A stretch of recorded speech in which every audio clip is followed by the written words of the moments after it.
गुरु भक्ति योग अज्ञान का नाश करने वाले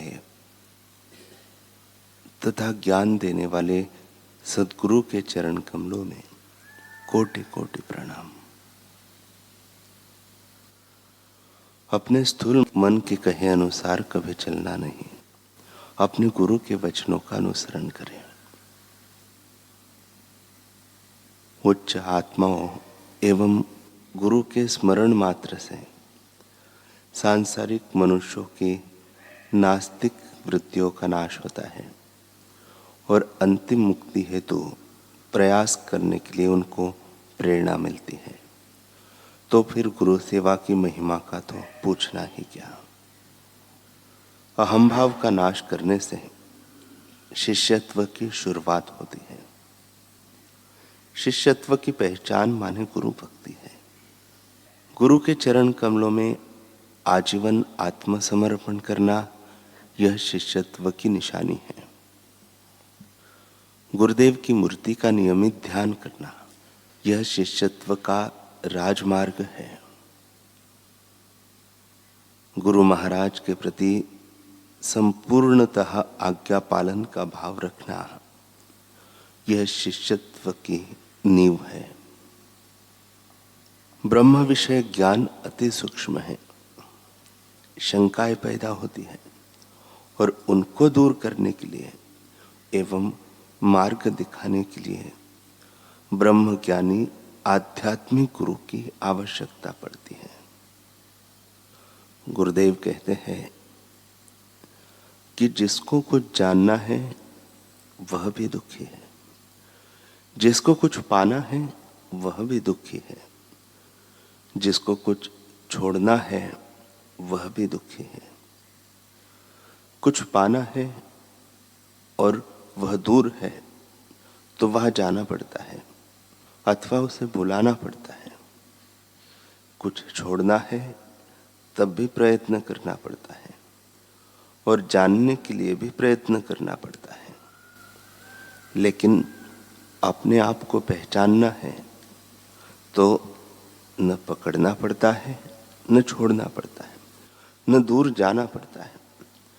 केवल अपने आप को खोजने का ज्ञान सुनना है, समझना है। जो अपना आपा है उसको पाना क्या और अपने आप को छोड़ना क्या। अपने आप से दूरी भी क्या। इतना आसान है परम तत्व परमात्मा का ज्ञान, लेकिन उसके लिए आवश्यक है तीव्र जिज्ञासा, अंतःकरण की शुद्धि, शिष्य का समर्पण और गुरु का सामर्थ्य। ये चीजें होती है तब काम बनता है। गुरु समर्थ हो और शिष्य की श्रद्धा हो। शिष्य समर्थ कैसे हो। शिष्य का सामर्थ्य है कि वह छल कपट बेईमानी छोड़ने में समर्थ हो, अपनी मनमानी छोड़ने में समर्थ ही हो। और गुरु का सामर्थ्य है कि अनुभूति के वचन हो। शिष्य में सामर्थ्य चाहिए गुरु ज्ञान को पचाने का और गुरु में सामर्थ्य चाहिए शिष्य को देने का। शिष्य में सामर्थ्य चाहिए कि मनमुक्ता छोड़ दे।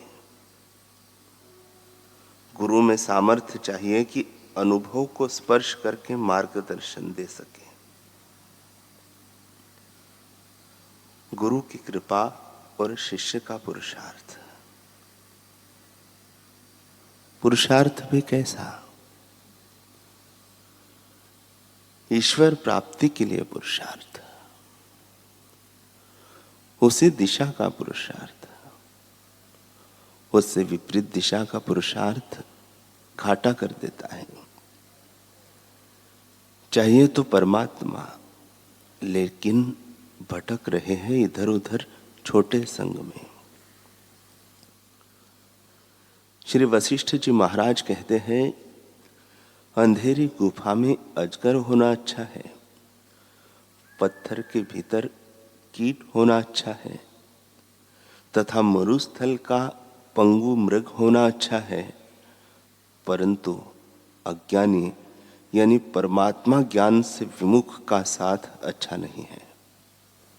अतः संग ऊंचा हो जिससे जिज्ञासा उभरे, जिज्ञासा बढ़े।